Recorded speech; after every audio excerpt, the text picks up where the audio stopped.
Big day. 49ers opened up by re-signing Trent Williams. John Lynch then spoke, and I know that you probably can't read the bullet point list, but that is a summary of all that John Lynch said today. And the good news is, even though you can't read it because it's too small, I'm here to tell you all about the intel that John Lynch shared with us at the 49ers facility today. So without further ado, we are getting going. This is the typical pre-draft press conference from John Lynch. The only year where Kyle Shanahan joined him was in 2021, and that was when the 49ers were trying to trick people regarding their pick. They wanted to confuse the media. They wanted the public and other teams to think that Mac Jones might be the selection. So Kyle Shanahan sat down with John Lynch and proceeded to obfuscate the 49ers plans. Every other year, it has been only John, and we can hear from John today. There are a lot of things that he talked about today, including Brandon Aiyuk, and he congratulated Joey Bosa on his wedding this past weekend. Did not rule out a Joey Bosa signing, but it remains unlikely. And we know for sure that the 49ers are going to wait to see how this NFL draft goes before turning back toward the veteran talent pool. More on that in a little bit. Here is John Lynch on a potential Brandon Aiyuk trade. He says that he has talked with some specific suitors, some teams that might be interested in Aiyuk, but obviously a trade has not happened yet. Yeah, I've had some discussions. Do I think it's a high probability? Likely no. But is there a chance? Yeah, I think there's a chance. And I think, as for that whole dialogue, I think I was candid with you guys in saying at the end of the season that he's likely played his last snap for us. We all are in concert on where we're going with Brandon. I do think, at league meetings, I talked to you guys. I thought it would have been irresponsible not to give it through league meetings because there's various inflection points where a lot of deals at least start to get talked about. The league meetings is a great opportunity because everyone in the league is there. The draft is another opportunity because a lot of things happen on draft week. So I think we'll see it through here. We'll focus on our draft. If something happens there, great. If not, we'll reevaluate it. He's still a member of this roster right now, and we'll treat him as such. So the interesting thing there is this is for all the people who thought that or still think that the 49ers are unfairly holding Brandon Aiyuk hostage. It is not the 49ers' responsibility to do what is best for Brandon Aiyuk. They've committed a lot of money to him. They've already paid out a lot of money to him. The 49ers, they have a responsibility to do what is right for them and best for their organization, for their business. And John Lynch said that it would have been irresponsible for the 49ers to not at least wait through the NFL league meetings because a lot of trade discussions happen there when you see the other coaches, GMs, and owners face to face. And by the same token, I think it'd be irresponsible for the 49ers to not hold Brandon Aiyuk through the NFL draft because a lot of trade opportunities do pop up over the course of the draft. Moving forward with Brandon Aiyuk, the 49ers might consider it irresponsible to not wait until training camp, not wait until the start of the regular season. Remember, no money is scheduled to come Brandon Aiyuk's way until the very start of the season. I believe it's August 31st or September 1st with the $25 million option bonus, which probably can even invest into base salary and be paid 1/18th at a time or 1/17th at a time over the course of the regular season. Ball can remain in Brandon Aiyuk's court for a while. 49ers won't even have to pay him until he actually shows up. They can force this issue. So it's up to them to decide when to let go of Brandon Aiyuk. And if it's not costing them anything, they can go ahead and keep him around. And I think that John Lynch re-emphasized that today. John today spoke of the draft and how many draftable grades the 49ers have. He did not give an exact number, but he did say that the 49ers have given out fewer first-round draftable grades than they did last year, but that this draft as a whole has the same amount, roughly the same amount of draftable players, so draftably graded players from rounds 1 to 7 as the event last year. Listen into John Lynch talking about the complexion of this NFL draft. Yes, I think it will. Now, I will say we're just about the same number of players draftable. Our first round grades are down. I don't want to give an exact number, but we're down a little bit in terms of the first round grades. But, it's something we talked about at league meetings. Can't blame these kids. There's ample opportunity to go back. Everybody always says college was the most fun I ever had.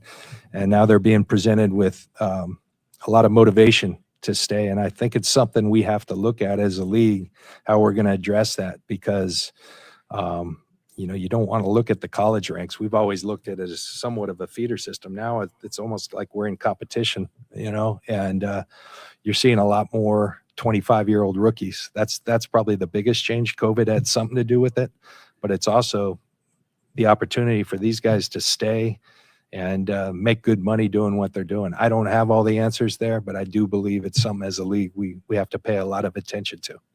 So NIL has changed not only college football, but it's changed how the draft process works in pro football. You heard John Lynch say we're dealing with a lot more 25-year-old rookies than before, because guys, when they're being paid legally in college, they can afford to stick around longer. They're incentivized to stay in that college atmosphere longer. 49ers last year were very, very thankful, and John Lynch even mentioned it today.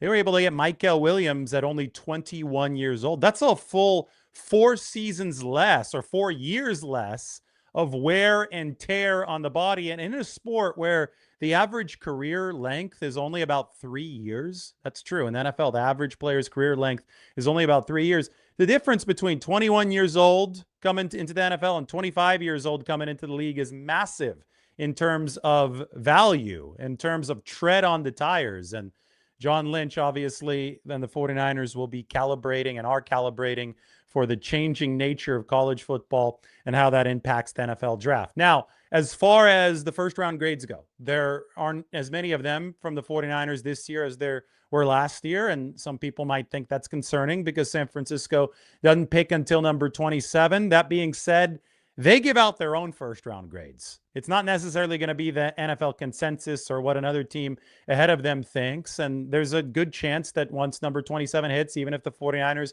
only have 15 first round grades given out, there's a solid chance that one of their 15 first round grades, or at least one, maybe multiple, will still be available at number 27. That's all part of how the strategy works. The 49ers have officially signed exclusive rights free agent Austin Pleasants. That is a quick break right now from our John Lynch reaction and analysis to let you know that the 49ers have a backup tackle on board officially. Pleasants had no choice but to sign with the 49ers if he wanted to be in the NFL this season. John Lynch today spoke very, very highly of Vidarian Lowe, another swing backup tackle whom the 49ers signed this offseason. And I guess today's a day of tackles signing with the 49ers because Trent Williams signed a 2-year, $50 million extension with San Francisco earlier. John Lynch confirmed that. Here's what John Lynch had to say. Remember that the 49ers gave Trent Williams $37 million fully guaranteed as part of this deal. It's not as much as they gave him in 2024. That was $48 million fully guaranteed for 2 years. This was $37 for 2 years. He's getting older. He's going to be 38 in July, so that's why the guarantees aren't as big as they once were. Plus, there's no added year of team control at the very end. 49ers tacked on 2026 and 2027. There's no 2028 funny money in this deal. So it's $37 million, the magic number. But John Lynch shed some light on what the 49ers think of some of their other linemen. They've added Austin Pleasants officially to that 2026 group now. Listen, though, to John Lynch talking about the 49ers, Trent Williams, their belief in him, and this offensive line. Sure. Now we did a 2-year deal with Trent with great confidence that Trent's going to be here for a couple of years. The way he takes care of himself, where his heart's at, I think in the inception of kind of this offseason, what I did, I sat down with Trent. Where you at, man? What's on your mind? What's on your heart? And so that gave us a great feel. I think there's going to be more and more cases of guys playing to this level, just the way guys are taking care of themselves. I have a high degree of confidence that Trent can and will do that for us. But absolutely, you have to be looking for whoever. That's a premium position as it is. I can tell you, Tim, we're really excited about Vidarian Lowe. He's a guy who started a lot of games in this league, and we felt like we needed to improve as a swing tackle. We also felt like before we had Trent done, we need to have somebody who can start some games if we run into some hiccups there. And so I think we have really good depth at tackle, but yeah, absolutely. That is a premium position. And we understand that, the end is closer than it has been. But we're excited moving forward with Trent. So Trent Williams officially back on board. The 49ers also have Vidarian Lowe, whom you heard Kyle Shanahan John Lynch there talk about. Vidarian Lowe did start a few games, as he said, for the Patriots. And I think he's primarily a left tackle. Austin Pleasance, the 49ers might be more comfortable with him on the right side, although he did start for the 49ers in place of Trent Williams late last season on the left side. Vidarian, though, he's being paid as a true top-level swing tackle, and I don't know if the 49ers are going to want to burn 253-man roster spots on backup tackles with the amount of money that they're giving both Trent Williams, the starter, and the top swing tackle, Vidarian Lowe. So it might be an uphill battle for Austin Pleasance to make this roster. The exclusive rights free agent tender, which Austin Pleasance signed today, $1.075 million, and it is not guaranteed. So that is not a signing that is going to change anything or break the bank for the 49ers. Again, with an exclusive rights free agent tender, you have to sign it or else you can't play elsewhere that year. The team owns your rights for that season. That's not even a restricted free agency for Austin Pleasance. It was the free agency that wasn't free. It was the one that only the 49ers could negotiate with him for this season. Now, speaking of the 49ers and their draft focus, last year they spent their first 5 picks on defensive players. It was the first time since 1981, which was the 49ers' first Super Bowl championship, where they had drafted 5 defensive players in a row to open up the NFL draft.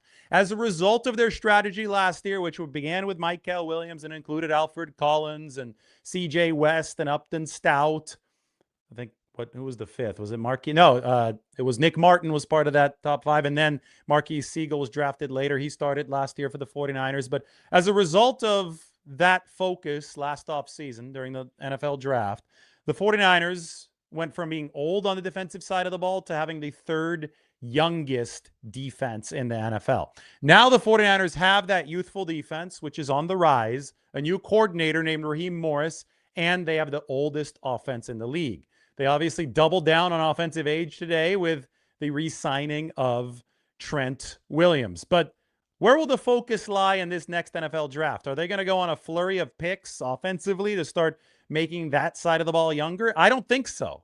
I actually think that the likeliest 49ers pick or cluster of picks at the start of this draft will be focused on the defensive line because that's where the 49ers seem to still have the most holes. Here's John Lynch on the 49ers D-line emphasis. And then Mike had an interesting little observation about this, which we'll share right after Lynch speaks.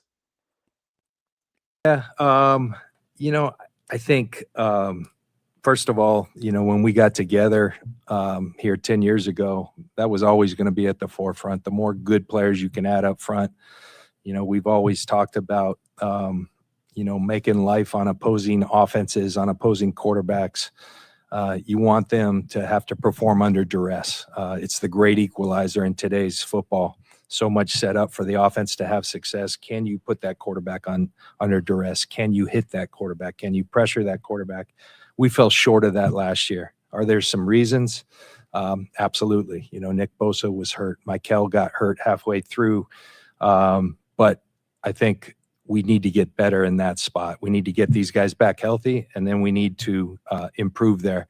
Really excited about free agency. I think adding Osa I just asked Corey, help me with the pronunciation. I'm just going to leave it as Osa. And adding Osa, I think he can really be an impact player. We really believe that he's going to, impact who we are, both in all facets of the game. Having Keon now another year with some more experience with who we are, but absolutely, you're always trying to add there, and we'll be open to that. So this was good. That was John Lynch talking about the 49ers defensive line. The initial question was whether the 49ers feel like they really need to add an edge rusher or defensive end in this upcoming NFL draft. Mike got a screen grab. You might have noticed at the start of the question, this was John Lynch scratching his head. And according to Mike, Mike likes to break down these press conferences at a level of detail far greater than me. And you guys might think that I like a lot of detail. I do, but nothing compared to Mike. I hope you guys got to see our mock draft show where Mike joined the other day. It's available for you. But Mike noticed that Lynch was scratching his head and he found something online delving into the psychology of it. Remember that this question was, do the 49ers need to add a defensive end or an edge rusher? Scratching the top of the head commonly symbolizes confusion, perplexity, or deep thought, often acting as an unconscious self-soothing behavior during stress or cognitive overload. So Lynch, the general answer verbally was that the 49ers are fine at defensive end, that they like who they have in the room right now. Obviously, Michael Williams is going to be coming back at some point. Nick Bosa is coming back. We know that. Now, Williams might be later than Bosa because the ACL happened about a month and a half later. Keon White is coming off of the ankle surgery. He got shot in the ankle after the Super Bowl. The 49ers are just, I think, thin to begin with at defensive ends. They've been overhauling the defensive line over the past couple of years. It seems obvious that they're still targeting more players there. There's a reason why they've been linked and interested in Joey Bosa, even if they can't find the right price with Joey Bosa. So you know all that background. And then John Lynch is asked, well, do you think you need to add an edge rusher? And then the first thing he does, he scratches his head. It symbolizes confusion, perplexity, or deep thought, often acting as an unconscious self-soothing behavior during stress or cognitive overload. Well, yeah, the 49ers shortages along the defensive line. The fact that, you've got 3 defensive ends right now who wouldn't be able to suit up if the season started today because they're all coming off of surgeries, and Bosa and Michael Williams and Keon White. Yeah, I mean, to me, that might be a little bit stressful. So I do think that John Lynch addressed that question in the larger picture, re-emphasizing how important defensive line is for this team. I look at this NFL draft as a chance for the 49ers to complete the construction project that they really began last year. When you look at the Rams model, it took them a full 2 seasons of drafting to stock up that D-line. The Eagles go after these guys every year. The 49ers used to go after these guys every year. They stopped in large part because they traded up to get Trey Lance and they ran out of first-round picks. I think Malachi Lawrence is a very possible 49ers first-round selection at 27. Listen, I don't know exactly who's going to be available for the 49ers, but I do know they need an edge rushing type in the mold of a Bryce Huff. I do know that they need to, they need to make up for that because he retired. I know that they need to pick up slack because a lot of guys are coming off of injuries. And I know that they really focused their defensive line last year on stopping the run. And you have to stop the run before you can do anything else. But they also finished last in the league with only 20 sacks.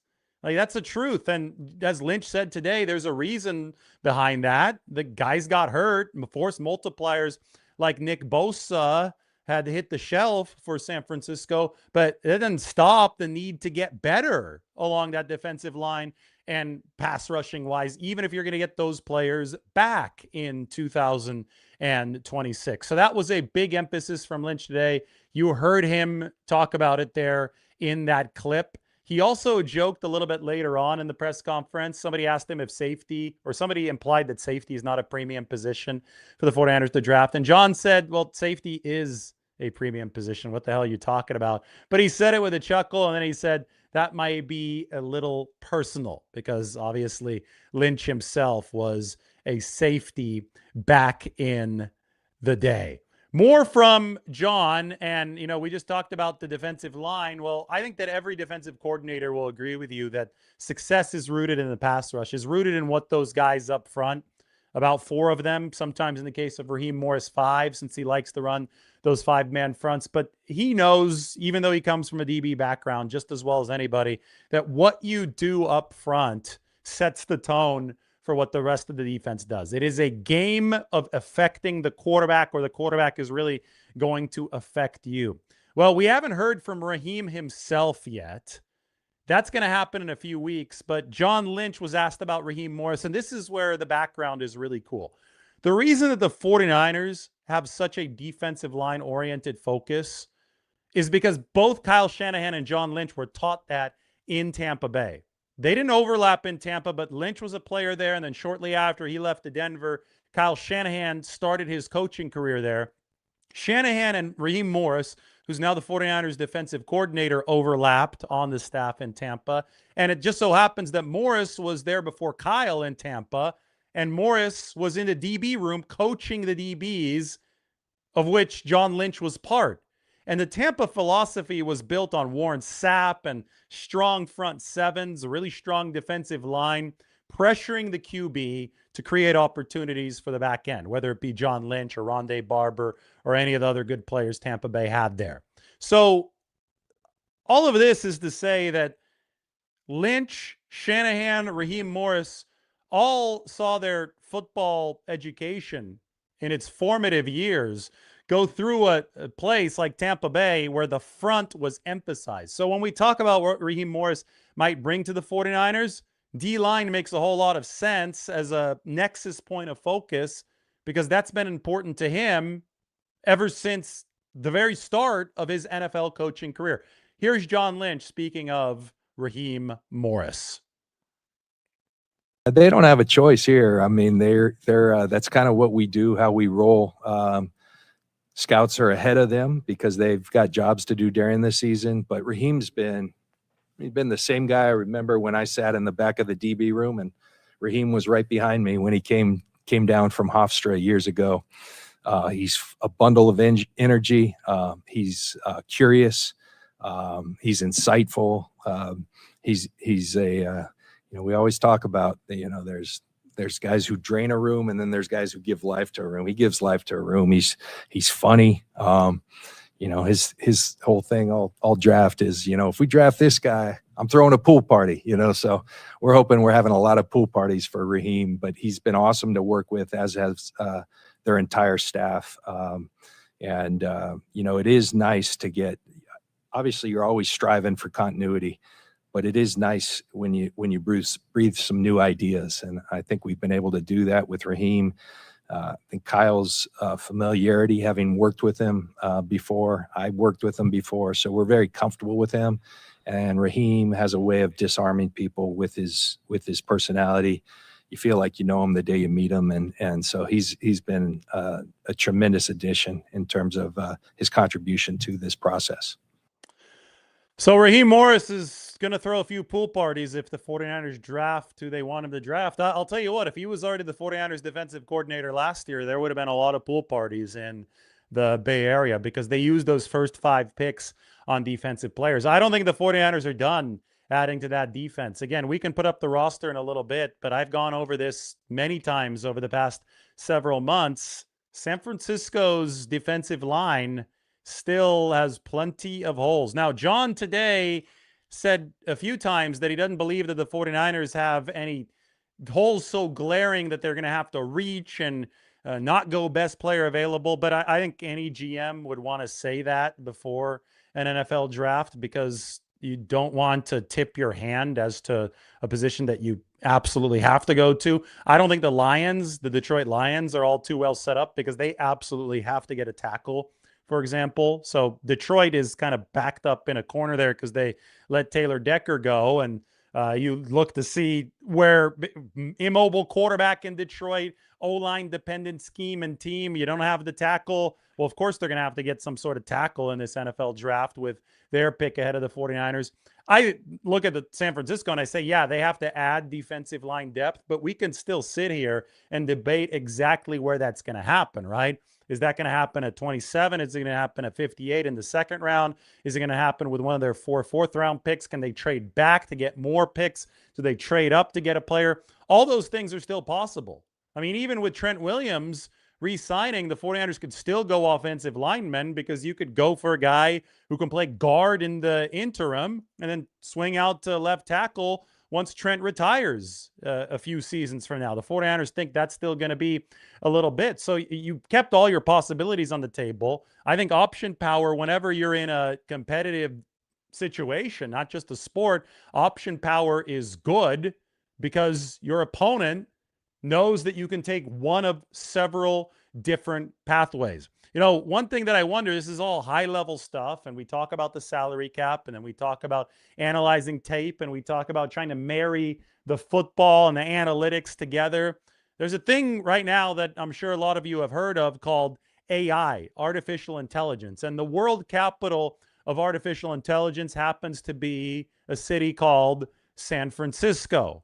The 49ers are called the San Francisco 49ers. They're based right in the heart of Silicon Valley. So you wonder, how much have they embraced AI? I thought that this was a really good question. I believe that Cam Inman asked it today. Credit to him. Here's John Lynch on 49ers and adopting artificial intelligence to help their processes as an organization.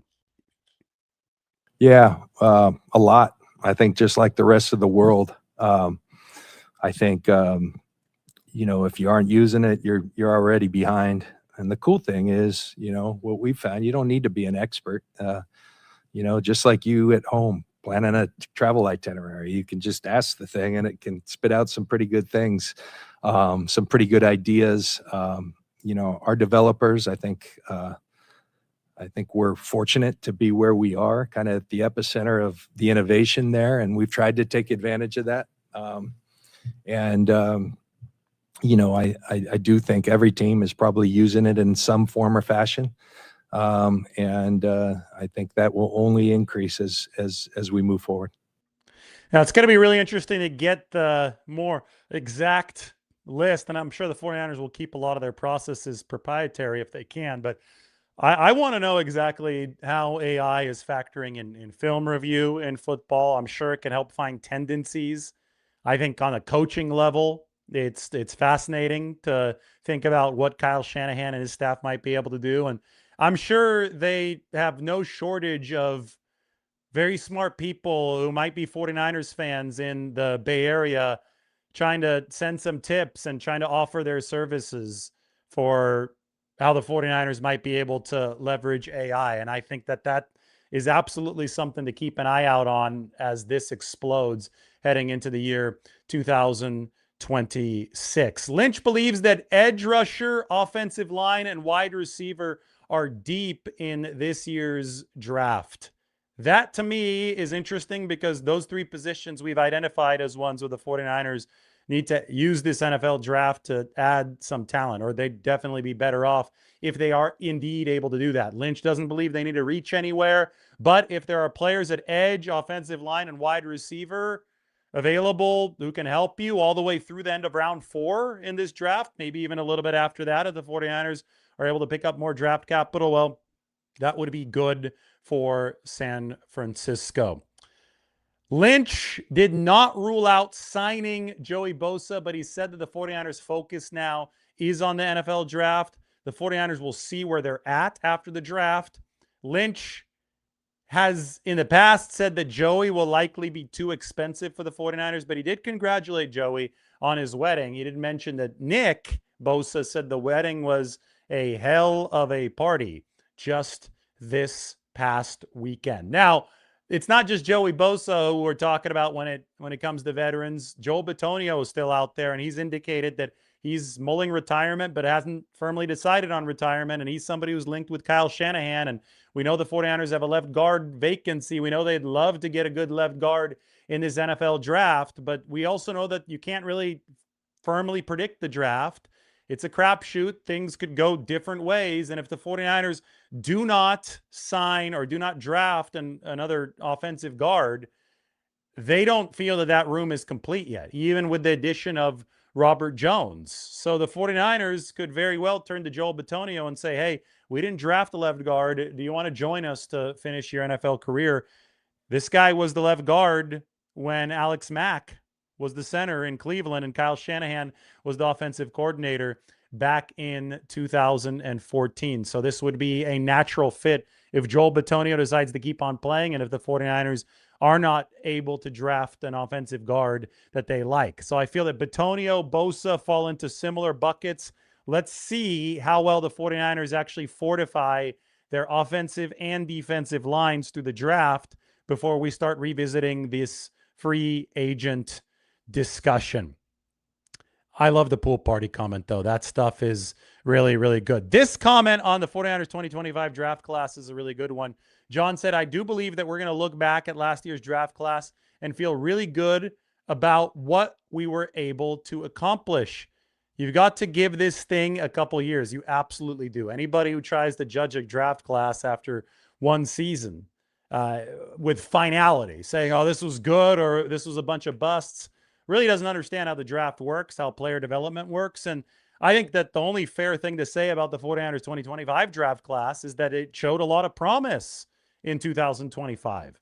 Now, I can't tell you where Michael Williams is going to go after the ACL tear as a player. I can't firmly tell you what Alfred Collins is going to be, but I saw a lot of promise and a lot of early development for the second round pick.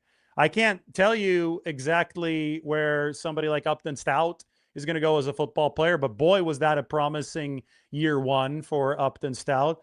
Nick Martin, we didn't see a whole heck of a lot, but he is out of the concussion protocol, and I do think that we saw a very interesting point A to point B journey for him, and that he was unplayable during the preseason. He was so raw at that point, but he did start that game against the Cleveland Browns where he suffered the concussion. So, I mean, I could go on forever about this 49ers draft class in 2025. There were 11 players. It was a big class. It's going to be bigger than this 2026 one.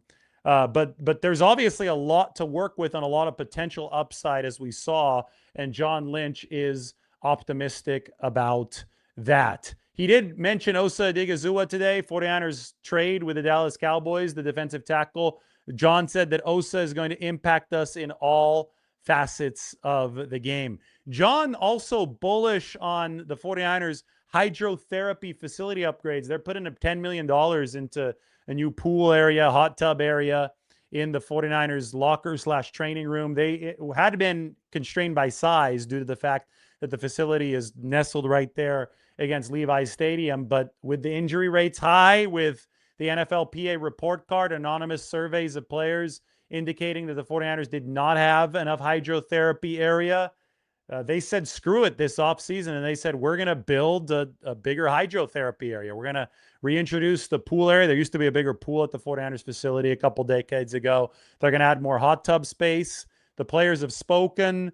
John Lynch and 49ers ownership has responded, and that is under construction. Lynch is bullish about the addition of those areas and also the addition of some more trainers to San Francisco. This is one area where the changing world of college football is impacting the changing world of pro football.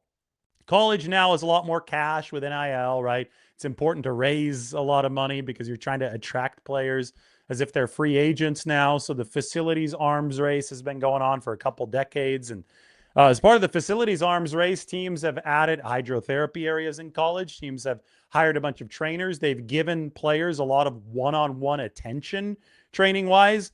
And it turns out that a lot of times guys will come from college to the pros and they'll look around depending on where they went to college and they'll say, this is actually worse than it was in college. The facilities went downhill. There's less one-on-one trainer attention. The 49ers gleaned that through the NFLPA survey. They took feedback like a good organization does take feedback. And they said, you know what, if these guys are used to more one-on-one trainer representation in college, we better make sure that we give that here in the pros. So the 49ers have added more physical trainers. They have obviously added to the hydrotherapy areas, and they will see if that can help them with the injury issue. Now that we have the Trent Williams situation in the books, I have something funny to share to you guys, and you could decide whether or not to subscribe to this. But the 49ers obviously did re-sign Trent Williams.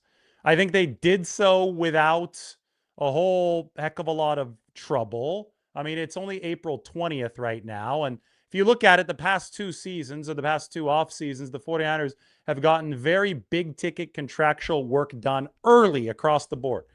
A massive complaint leaving 2024 was that the 49ers had not gotten contractual business done in time. And Brandon Aiyuk, that obviously affected him in 2024. I think it affected Trent Williams' play.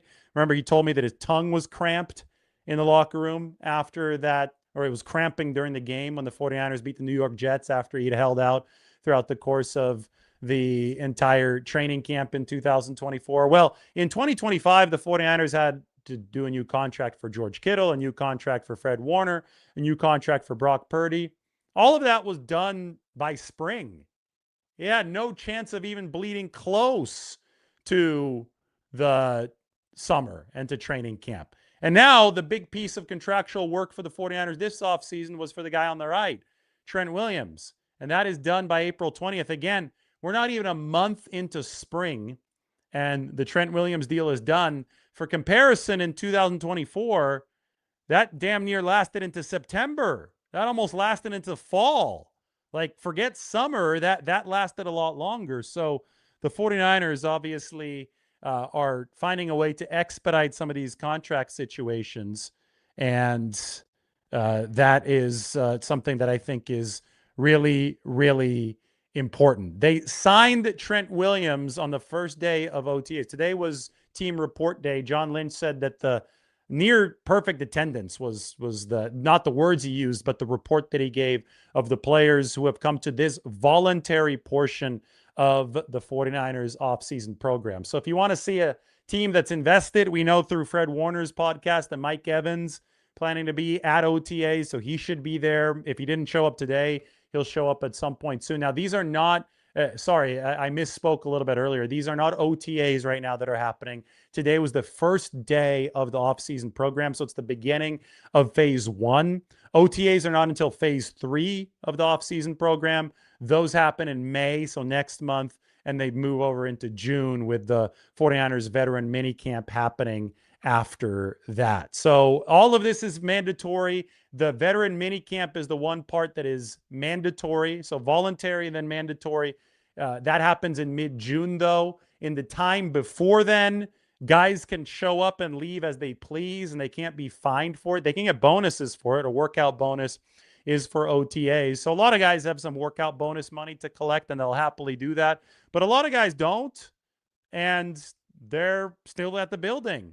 Brock Purdy is one of them. He and Fred Warner, a future Hall of Famer, they both spoke today. And Purdy had an interesting quote. He said that he watched a lot of tape of Tom Brady and Baker Mayfield throwing to Mike Evans, and that he said it's like a quarterback's dream to be able to have a guy, that big target, contested catch ability, to be able to give him the football in spots where he can fight to get it. Well, Purdy's going to be able to throw that way to Mike Evans.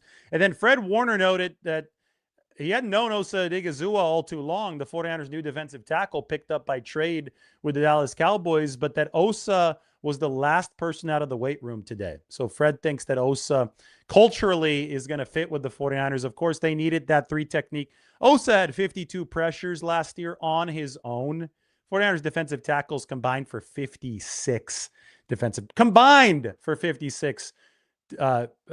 pressures last year, which means that Osa Odighizuwa is on track to give the 49ers a very, very immediate boost. All right, it is time for some of your questions. I haven't been looking at any questions up until this point, so sorry if you've asked some. I'll look at the super chats first. I have not yet checked out the tape on Blake Miller. I'm sorry about that, but I will do so soon. Very busy for me the last few days. I will let you guys fill you guys in on all the updates here as soon as things settle down a little bit. But got the draft coverage and the John Lynch press conference coverage in. We got the mock draft in, and We will also have some 49ers draft pick news coming up a little bit later this week. So in the meantime, I'll try to watch your tape of Blake Miller. Sorry, I have been unable to do so at this point. All right, I am ready for some good questions. I see people talking about where they're from. Oh, I have one more thing. Trent Williams, I was going to say this a little bit earlier. Remember, and you could choose to subscribe to this. You could choose to not subscribe to this, although you're not allowed to choose to unsubscribe from the channel. You have to subscribe to the channel. That would be very helpful. Thank you. But whether or not you subscribe to this idea is your choice. But it just so happens that the 49ers didn't have a lot of trouble re-signing Trent Williams. They did so by April 20th. Well, consider the fact that the initial Trent Williams brouhaha on social media, general media, was delivered about a month and a half ago at the NFL Scouting Combine in Indianapolis. It came over Twitter. I think Adam Schefter, the one who tweeted it, and Adam Schefter is normally connected to teams, I feel, more than he's connected to the agent side, but whatever. He said that the 49ers and Trent Williams were at an impasse and that the situation wasn't great and that they were far apart and that the 49ers might have to cut Trent Williams. And it was like, what? They're not going to cut. They're not going to release Trent Williams. They're not going to just let him go for nothing. It was a tweet that was way out of left field, and it dropped 90 minutes before John Lynch was scheduled to speak in Indianapolis. It just didn't make a whole lot of sense. Now, a lot of people were pretty stupid, and they went with it, and they were like, oh, they might cut Trent Williams. Well, that was an embarrassing day for whoever said that on Twitter. If you thought the 49ers might cut Trent Williams, that it was never going to happen. I could guarantee you that. But the more that I look at it, it's like, why did that information come out at that time, 90 minutes before John Lynch spoke at the Combine? I mean, one school of thought could be that Trent Williams' agent put it out there to put the 49ers' feet to the fire in that, okay, I'm going to make John's press conference really uncomfortable at the NFL Scouting Combine. But I've got another theory. What if the 49ers put it out there? Why would they be incentivized to put that out there 90 minutes before John Lynch spoke at the Combine? Well, remember the substation? Remember the ridiculous media attention that was getting throughout the Super Bowl and the time after that? I think that there was real worry, and there should have been, because I talked about this, that NFL free agents would see a lot of that talk and maybe not refuse to come to the 49ers because of it, but their agents would use the whole substation conspiracy theory to drive San Francisco's offering price up, put them at the competitive disadvantage in free agency. The last thing that the 49ers wanted entering free agency in March, and the Combine is at the end of February, moving into March, the last thing that they wanted was for the substation to make major headlines. And every single time that John Lynch was asked about it, especially at the top of a press conference, and especially if there was no other news to help bury it, every single time that he was asked about it, that substation came back up in the media. And it could have been a potential competitive disadvantage for the 49ers. So with this whole Trent Williams brouhaha coming out 90 minutes before Lynch spoke at the NFL Combine, it essentially buried all substation talk, even though that was probably what reporters were preparing to lead with at the NFL Combine.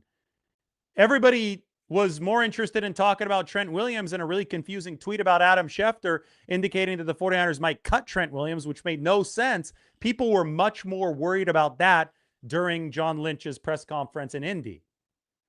Fast forward, let's see what happened. So Lynch was barely asked about the substation in Indy. It was buried toward the end of his presser. It didn't make headlines because Trent Williams made all the headlines instead.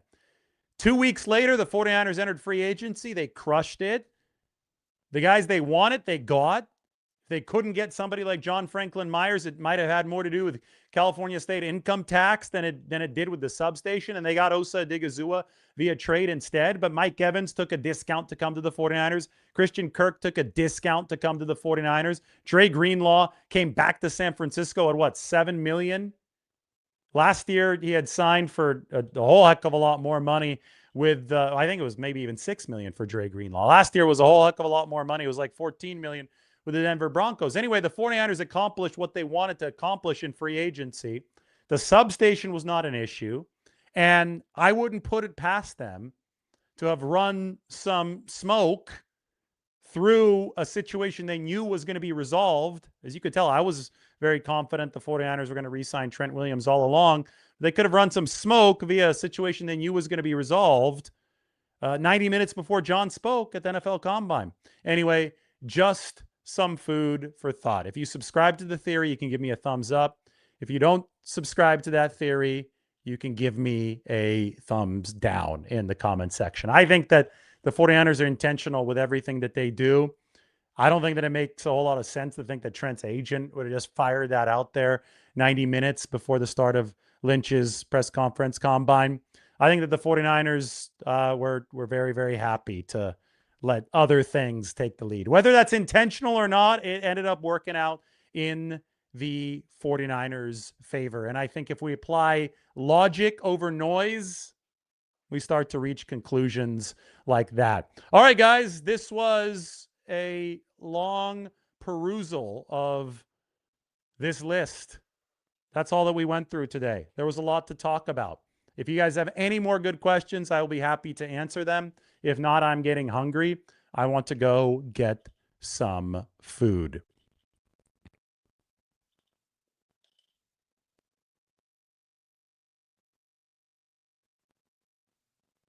People do get really excited by the slightest news.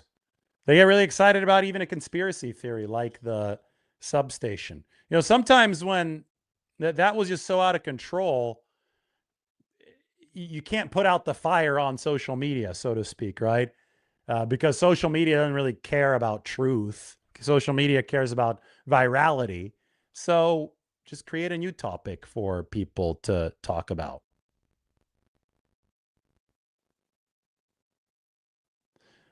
Yep. At least people on this channel knew that now Trent was re-signing. You have to put your hyphen in there. Re-signing, because if you don't put a hyphen in there, it reads as resigning, which means that Trent Williams would be leaving. He's not resigning, he's re-signing. But yes, we did love that. People love believing clickbait. Yes, they do. But people love a truthful channel and an objective channel more than clickbait, which is why they come here.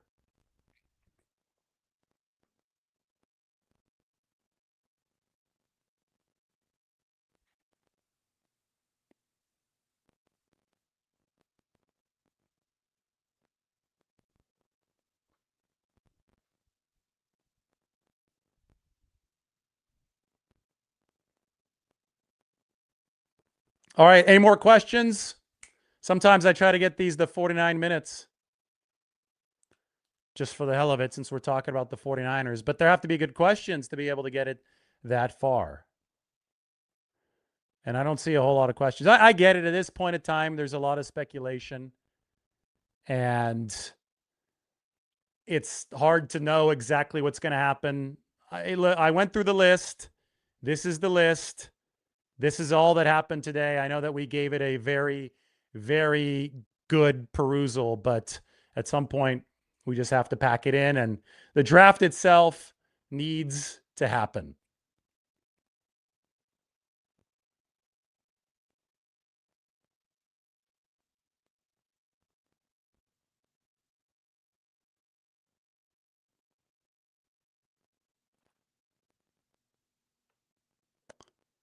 Looking through any of the super chats. We're going to pull this to 39 minutes. I'm scrolling up through earlier questions right now. I know that I wasn't looking earlier. Been a fan since 72 when John Brody was the quarterback. Oh, that's a good way to end it. 72, Brody, Candlestick Park, the early years of Candlestick. That's awesome. Everybody, thanks for watching. We will talk to you soon.